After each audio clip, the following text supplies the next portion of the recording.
Hello, welcome to the American Business Podcast. I'm Kevin Deveji, your host. I'm welcoming you, episode 67. We have a great guest today, and we'll talk about small businesses. We'll talk about different business challenges. We'll talk about AI, and we'll have a great conversation. Let's invite our guest, and let's get the conversation started. Hello, Al. Welcome to the podcast. Oh, thanks, Kevin. Happy to be here. Happy Thank you very Friday. much. Happy Friday. Thank you very much. How is your week going so far? Oh, it's great. If you could invent a cloning machine for me, it'd be even better. Well, yeah, that sounds good. Well, that's How are great. you? How's your week going? My week is so far so good. It's actually very busy for me in general, so I truly appreciate it with the full time work and plus the podcast. They really keep me busy. So Yeah, thank God it's Friday. thank God it's Friday. TGIF. Yes, thank you so much. Well, if that's okay, we can get our conversation started, and Yeah, let's start the chit chat if that's okay. So absolutely. appreciate it. As a start, would you please introduce yourself and manage CPA to our audience and to our listeners? Sure. So my name is Al Myers. I've been a certified public accountant for a very long time. I am currently Senior Director of Tax Services and Strategic Planning at Manay CPA. We are a Turkish American company, female founded. Our founder is from Istanbul, but our headquarters is in Marietta, Georgia, and we're a full service accounting firm. So we can do new business formations and conversions. We can do accounting, bookkeeping, payroll services, outsourced HR services. We can do tax preparation, tax advisory services, you name it. Our firm can do all of it. And one of the things that we specialize in because of our founding is international, cross-border, foreign tax matters, which can be very complex. So we can really work with a lot of business owners that may have operations in multiple countries. How about yourself? How did you start your career? How did your career unfold over the years? It's interesting. I can kind of look at my career as chapters. So like the first chapter was really building that grit, that foundation. I mean, I was fortunate to be a Division I baseball player who was also a soccer player. I actually gave up Division I scholarships in soccer to play baseball, but I learned a lot about teamwork, right? About persistence and about giving your best at all times. All those qualitative skills. And then I got into public accounting, and my career started, and my foundation began with the Big Four firm, and learned the basics about accounting and auditing and corporate finance, and then moved into private industry. And I was in the entertainment industry for many years with Turner Broadcasting. But then I got my MBA, so I wanted to learn more, and so I ended up getting an MBA in strategic management and organizational behavior. And then I moved with Turner down to Atlanta, to our headquarters. That's what brought me to Atlanta. And was doing corporate strategy and development, M&A, and I got to do a lot of other things at that point. That's where I got to learn how to lead, how to trust my instincts, build that maturity, how to manage people. I helped raise, internal money. I helped launch a pioneering video game business in the late 2000s called GameTap. It was a $100 million investment, which I ended up helping get sold before I left the company. I started my own company back in the late 2000s in the video game industry. So I started to hone my entrepreneurial skills. I did a TED Talk, which is pretty unusual for a CPA to be doing, because I was very involved in the video game industry before the real estate market collapsed in the late 2000s. I've started my own businesses. I've started nonprofits. I've advised startups, but then I came back to doing service about 5 years ago because I've all been about servant leadership, and I got into tax, went back into tax a few years ago, and have sort of ascended rapidly, if you will. And I pride myself on helping my clients preserve their wealth legitimately. When you look at your work on daily basis, what are the exciting and challenging parts that you can share with us? Sure. I mean, one of the things that's great about, at least the way I look at what I do, is that I'm not a one-dimensional thinker, because I've had all these different experiences, right? I didn't just do one thing my whole career, right? So I've been able to take everything that I've learned and apply it to the next adventure. What makes this job great is that every day is a different day, and you really don't know what to expect. You think you do, but then you get a curveball thrown at you, and you have to be really good at interacting with clients and being able to explain things so that they understand it. But I think of tax as like a puzzle, right? And putting that puzzle together, but putting it together in a way that gives my clients actionable strategies, things that they can do to reduce their tax burden in the United States. And so when I know that I've helped a client, it's a great day. And I could go home and sleep well at night. There are other days where you wish that things would have gone differently, but that's like in any job. But I've always enjoyed it, helping my clients, and servant leadership in different ways. And so that's what makes this job very interesting. And now at this point in my career, I'm one of the, I think I'm the oldest person at my firm. I like to mentor and help the younger people. So if I can help to, help them to make good decisions or to just be a part of their, career development, then I'm also, very happy about that as well. Yeah, this is really exciting. And El, because you are working with different organizations, you also learn from their challenges, right? You listen to them, you understand their business processes in general, which gives you a great edge in terms of keeping the pulse of U.S. small businesses. Having said that, what do you think about the state of U.S. small businesses in the country? What are their typical challenges that you are observing when you are interacting with them? Sure. I mean, I think we're at a very interesting time in our nation's history. I think that because of technological innovation, the barriers to entry have really come down significantly, right? And we'll talk more about it, but with like technological innovation and things like AI, we're starting to see a shift in workforce and skill sets, and now with some of the disruption going on with international trade, I think it's certainly causing small business owners to rethink their business models and how they're going to go at things. But I think the core challenges are still the same. The things that I've seen haven't changed in several years, and that is first of all, you still have to be able to articulate what you do in 30 seconds. If you can't explain to somebody what your business does in 30 seconds, then there's a problem. I also just see a lot of entrepreneurs try to do too many things at the same time. What you really need to do is to get good at one thing and then move on to the next thing when it scales, or pivot if it's not working. Most people don't realize that like Twitter was not the first idea. That was a side hustle, right?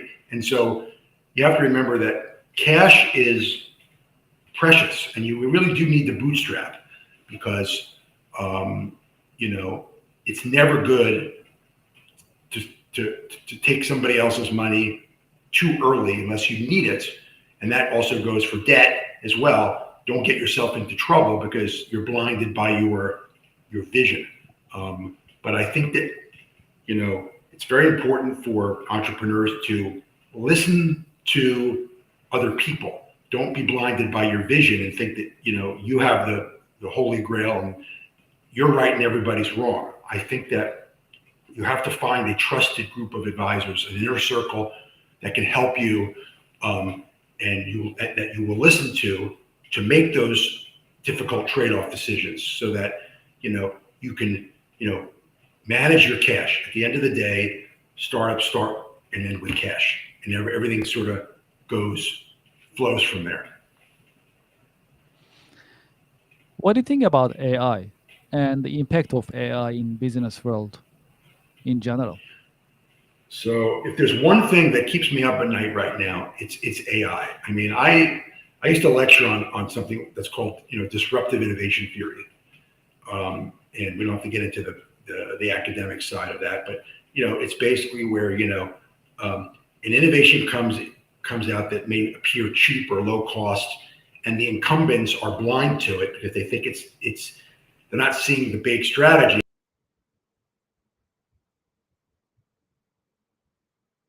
But then what happens is they get lapped on the web. You've seen it with things like Netflix, for example, right?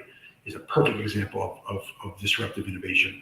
And so, AI is the latest thing.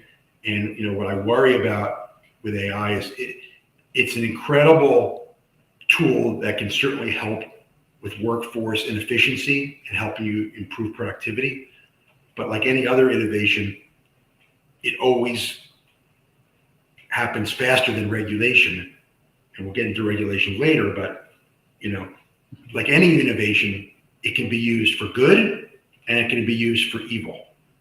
And so my fear is just that, at some point we're going to need to put some, guardrails up to ensure that, it's doing good and that it's not, having unintended negative consequences. Like, for example, I worry about, young people's ability to learn. Are they going to basically just be trusting what AI says and not actually learning what they need to learn to use human judgment and to apply their what they're learning to making those difficult business decisions? So I worry about AI, but AI can certainly be used in a good way, and we just have to make sure that whatever we do, that we don't stifle the innovation, but that it doesn't wreak more havoc than it should in our economy, in our daily lives, just in our brain capacity. Absolutely. How about when you look at AI? Do you think will AI replace humans and jobs? So I don't believe that AI can ever replace human judgment or empathy, right? We've known this for years. They've tried. We've seen movies about it. Robots, artificial intelligence can't be emotional. It's just not.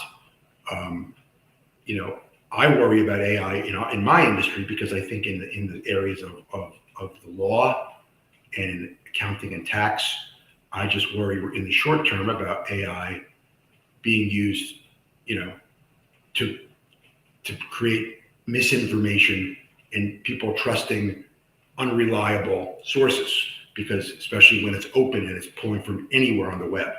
So I worry about that very much. I think this was the same problem you saw in every industry that started to open its pipes. Look in the video game industry when they started going online, right? Look how long it took for the cable industry to start streaming content. The incumbents are always slow to adopt new technology, but I just, I worry about in the short term whether AI will be incorporated properly, but it certainly has the potential to fundamentally change many different industries. Do you think AI should be regulated? Yeah, the short answer is yes, right? You never, like anything else, you never want to come out of the gate and overregulate innovation too soon, because then you can stifle innovation. But you gotta know when does that inflection point present itself. And history has shown that regulators are always late to the party. So by the time they come in, a lot of times it's kind of hard to rein it in at that point. So I worry about privacy, right? I worry about deep fakes.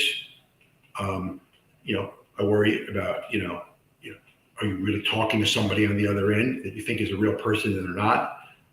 I'm not a digital native, right? I mean, I remember a world before there was the internet. So we're now in a totally different world right now. And so yes, I think regulation should be in there as a protective mechanism, but they've got to find a way to strike a balance between regulation and innovation. But I do worry about things like security, confidentiality, right? it's the same issues that have been coming up for years on the internet, right? Look how long it took for the government to sort of protect children, right? Social media, for example. It's the same thing now. I just want to make sure that, that we put the protective measures in place so that it grows in a positive way and not have unintended negative consequences. In your career journey, have you had any role models and or mentors who help you shape your professional career? Fortunately, I've had a few, right? I think, obviously from my athletic days, I had coaches, I had people at a young age. One of the big things is, that always give 100%, because you never know when somebody's watching you. And I've had many moments in my career where I got really put on a different path because of something I did that added value, right?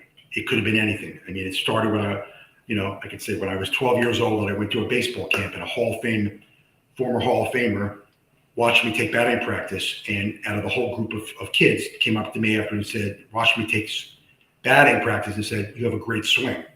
And that was the day I could tell you that I wanted to become a Major League Baseball player. There was a time when I moved into the strategy group where I came up with this we were looking at a multi-billion-dollar acquisition, and I came up with this, I had just come out of grad school, and I came up with this index that I had learned that would help. It was an index that measured the degree of concentration of an industry, which would help regulators determine whether or not it was violating antitrust rules. Was it a monopoly or not? And because I did that, I helped the attorneys considerably, and I got into the inner circle of my strategy group. I went on and I got to grow from there. I could go down the list. The point is, the other thing that I learned was not even from a mentor that was alive. So I'm a real history buff, and I read all the books about the founding fathers in the United States. So the greatest, and I took a leadership course, in grad school. The greatest leader our country's ever had was Abraham Lincoln. What most people don't know about Abraham Lincoln is that he had a very interesting, practice. So remember, back then, the way you communicated was by writing letters back and forth. So if he was writing a letter to somebody, but he thought that he was writing it in anger, he would stop himself, put the letter in a drawer, and he would come back to it when he got perspective, when he took the emotions out. Yes. After he was assassinated, when they went in the Oval Office, they found boxes of letters that he had never sent out. And I'm still learning this, is, when to take a step back. But the most important thing is, always give 100%. You never know when somebody is watching. So do your best, love what you do, and do what you love. Because there's something I've also researched called grit. And, grit means when the chips are down, you're not going to give up. So you really do have to love what you do, because then you're not going to be dissuaded by some adversity, because adversity is going to happen. And my son's actually given me some great, things that he follows. One is positive mental attitude, right? That's very hard to do. The other one is seek discomfort. So don't, be afraid to try something new, right? Doing that TED Talk in 2009 was one of the hardest things I've ever had to do. I went way outside of my comfort zone to do that, but it was one of the greatest experiences that I've had in my professional career. But don't take no for an answer. That's the other thing, Kevin. GameTap, when I launched that at Turner, was an idea. And I'll never forget, I was in a meeting with our folks at Warner Brothers, sister company, and the head of Warner Brothers in the meeting said, "You're never going to get the rights to the games. You're never going to launch this." And we were like, "No, I think we can do this." And I ended up launching it. We launched GameTap with 37 publishers on board and over 1,500 games. We fulfilled our brand promise. And so, I've always proved people wrong. So believe in yourself. I'm coming back to that thing I said earlier. But mentors give you your moral compass and help you with you know, doing what's right, and also, doing the right thing when nobody's looking, and that's called integrity. Well, this is a bonus question because you just mentioned that you're a history buff, right? Uh-oh, So hope I get it this, right. okay, so this is a bonus question. If you have a chance to go back history, what time period would you like to go back and why? Oh, wow. That's a great question. I mean, I don't know that there's just one. I think I would like to go back to the founding fathers because they were all geniuses. I think I would like to spend a day with Alexander Hamilton. He was arguably the most brilliant of the founding fathers because he built our whole treasury system from scratch, and he wasn't even educated. That's what makes him incredible. I think that people don't realize the sacrifices that were made back then. There was no planes. When you went overseas, you had to get on a boat, and it took months. You were away from your spouse for months and months and months. So, I mean, to me, that's an era that I would like to certainly go back. I think there may be some. I would like to go back during the Renaissance, the Age of Enlightenment in Europe, because that's where a lot of the ideas came from. So for me, what people don't understand about America is that, our country was built, our system wasn't built, from scratch. We took what we thought was the best of civilizations before us. We took stuff from the Roman Republic. We took stuff from some of the, the philosophers, right, from the Age of Enlightenment.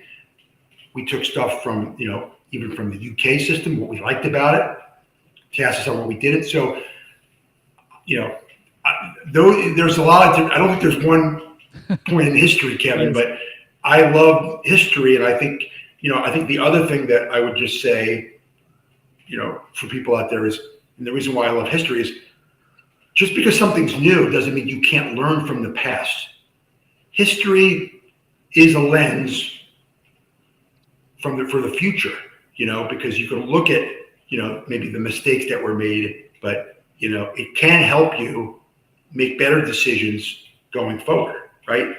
I think if you look at our history, but I don't want to get political, but, things were left out of our Constitution to preserve the Union, but they just kicked the boulder, and then within another 100 years, we had a civil war in the United States. So my point being, history is a great lens. So I tell young people, don't assume that, what's old can't be leveraged for the current, world that we're in, right? And the other thing I would say to them is don't be impulsive. It's okay to take a step back before you make an important decision, right? Make sure that you look at things from different angles, right? Bring in other points of view. Don't always surround yourself with what are yes men or yes women, right? It's okay to have some debate. That's what makes for breakthrough innovation, right? When you can bring together a diverse set of opinions and skill sets and backgrounds. So don't always look for advisors or people that think just like you, right? It's okay to bring a melting pot together of diversity, because that's what drives real innovation. Well, what do you do in your free time? What are your biggest passions and interests outside of work? So, I mean, obviously, we talked a lot about history, and I have read a lot of books, a lot of nonfiction. But like now, I've always, obviously, I'm a huge sports buff, so I still love to watch sports, baseball, soccer. I'll watch English Premier League when I can. I don't have a favorite team, but I just love watching it. It's just great quality soccer. I think that I also love travel when I can. I love learning new cultures. So, for example, right now, just by benefit of being with a Turkish company, I've had the chance to go to Turkey a few times, and I'm actually learning Turkish right now. And that's, really, really hard at my age to learn a new language, but I've always embraced a new challenge. And so I see this as another challenge and something that I'm going to, work very hard to try to accomplish. I've always been goals driven, and I've never let anybody tell me that it can't be done. That's just in my DNA. So but I love to travel and I love learning new cultures and putting myself in new situations. Like I said earlier, practice what I preach. So as my son would say, seek discomfort. And I think I've sought a lot of discomfort. Do you have any career advice for the next generation who are listening to us, watching Yeah, us? I think some of it we probably already touched on, but we can piece it back together, Kevin. Mhm. Like I said, find your passion, right? And it's okay to not know what your passion is at the outset. You may have to do some different things before you figure out what your passion is. It's okay to come out of college and not have a job when you come out of college, right? It's okay. That's the time to make mistakes, and making mistakes is okay, right? There's a lot of different points of view about this. People say fail fast, but learn from your failures, because you learn more from your failures than your successes. And I think, like I said, always do your best. Don't ever, do anything, at 50% speed, right? Give it your best all times. And I think, listen well, and, always, try to be positive, and you have to believe in yourself. So, you might hear no a lot, but don't be dissuaded by no. You have to keep your eye on the prize. But it's also okay to pivot. And that's the other thing. You need to know there's an old Kenny Rogers song called The Gambler. And part of the lyrics go, you got to know when to hold them, know when to fold them, know when to walk away, know when to run. So you got to know when you're hearing enough from other people. Don't be blinded by your vision. If you're hearing enough commonalities in something and they're saying, well, maybe you need to pivot or do something else, then maybe you need to listen to the advice if you trust those people. But I love helping people with their career advice, because it's like I said, every adventure, you should take something out of it that's going to help you do even more in your next adventure. So like I said, I've looked at my career in a series of chapters, and I've applied everything, and I've had bumps along the way too. Believe me. I mean, I talked about the great, with the real estate market melting in the late 2000s. I mean, we wouldn't have to revisit that. But failure is okay. Just learn from your mistakes, because it's going to make you, it's going to make you better as an entrepreneur, as a colleague, as just a valuable contributor to our society. For those who likes to be in touch with you and continue this conversation, what is the best way to be in touch with you? Yeah, you can reach me, at Mene CPA. You can reach out. It's A Myers, AMEYERS at MeneCPA.com. But you can obviously reach out at our website, and we'd be happy to help you with any of your business needs. And if we can help you, we will. We're a family, and we treat our clients like family. I appreciate it. Thank you very much for being with us in your busy schedule, and thank you for sharing your professional insight. Kevin, I enjoyed it very much. I look forward to doing this with you again. Thank you so much. Anytime. Pleasure is all mine, and I wish you a great weekend. Oh, thank you. You too, Kevin. Thank you very much. Take care. All right. Appreciate it. Bye-bye. Well, to our audience and to our listeners, thank you for watching and listening the American Business Podcast. I hope you enjoyed this episode. I like it very much with Al Mayers from Mene CPA Tax Services Company. They are based in Atlanta. And in this session, we learn about Al Mayers' career journey. We also had a chance to hear from him about his professional insights and professional wisdom based on his experience. That was really educational. I hope you like it. I found it to be very informative. And we'll continue bringing you more professionals and experts, just like today, to make sure every single The American Business Podcast episode is educational and informative. Would you like to be a guest in our podcast? you can send us an email, americanbusinesspodcast@gmail.com. We also welcome organizations, companies to advertise and sponsor. You can also send us an email, americanbusinesspodcast@gmail.com. If you also visit our website, americanpodcast.tv, you can learn more about our podcast. You'll also see the coming schedule that we post every week with our guests, as well as the subjects that we will be covering.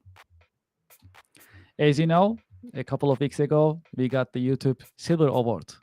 Now we have more than 120,000 YouTube subscribers. Thank you very much for your support. If you haven't done so, please visit our YouTube channel and subscribe. And if you feel also generous, please share your comment, your thoughts in the chat box on YouTube and share it with your contacts. We'll truly appreciate it.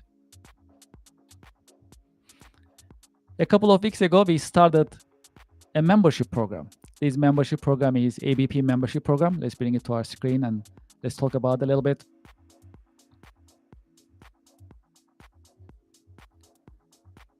We have different membership options for you to support us. We'll truly appreciate it. And it's called American Business Podcast ABP membership. And I also have a QR code on top right that you can scan. This QR code will take you to a page that you can be a member and you can support our channel. We'll truly appreciate it. Whether you are a next generation business professional or a senior or an executive, we have different models, different membership models that you can be part of this membership group. And we truly appreciate your support in that sense. For that, please just scan the QR code on the screen and please be a member and support our podcast. This morning, we had the Connection America Business Alliance online networking event. In this event, we had a chance to introduce different business professionals. We had 7 attendees and of course our thousands of YouTube subscribers and followers. Together we had a chance to learn about different businesses, different professionals, their products, services, and what makes them different. That was a great opportunity. It is on our YouTube channel. You can watch if you like. It took actually more than an hour. It was very insightful, and we had different business professionals to chat with and talk with in terms of their business professions, their products, services, and companies. So there's a lot to talk about. I hope you'll enjoy that episode. That's available on YouTube. If you like to join and introduce your business, your products and services, please scan this QR code and it'll take you to our registration page and you can pick the date that you like. The Connection America Business Networking event is monthly. We just complete these months earlier today. And we are also scheduled for September, October, November, and December. You can pick the date that you like. You can register and join. Because that's an exclusive event, we have limited seating.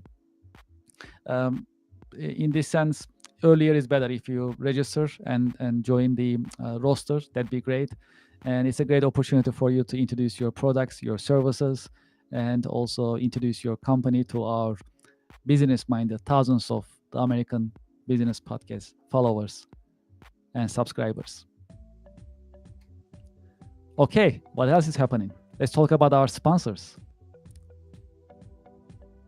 If you like to learn Excel and other Microsoft business software products in a fun way, please consider Ms. Excel. I have the QR code on the screen. You can scan this QR code. It'll take you to their website that you can see their course portfolio. Pick the one that you like. Before you check out, make sure to use this discount code. I have it on the screen. It is ABP 2025. If you are in the market for SAP and Oracle NetSuite products, ERP software systems, these are accounting and operational business software systems, please consider iTech Consulting Inc. They are specialized in SAP and Oracle implementation, configuration, and support services. It's a great company in North America, and I have a QR code here that you can scan and it'll take you to their website that you can learn more about their products, their services especially, and about the company. And if you get in touch with them for further discussions, make sure you got the information from the American Business Podcast so that you'll get some more discount.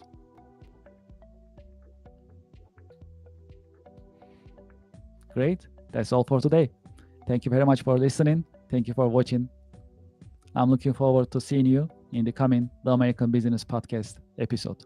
The American Business Podcast is the voice of American business. Thank you very much.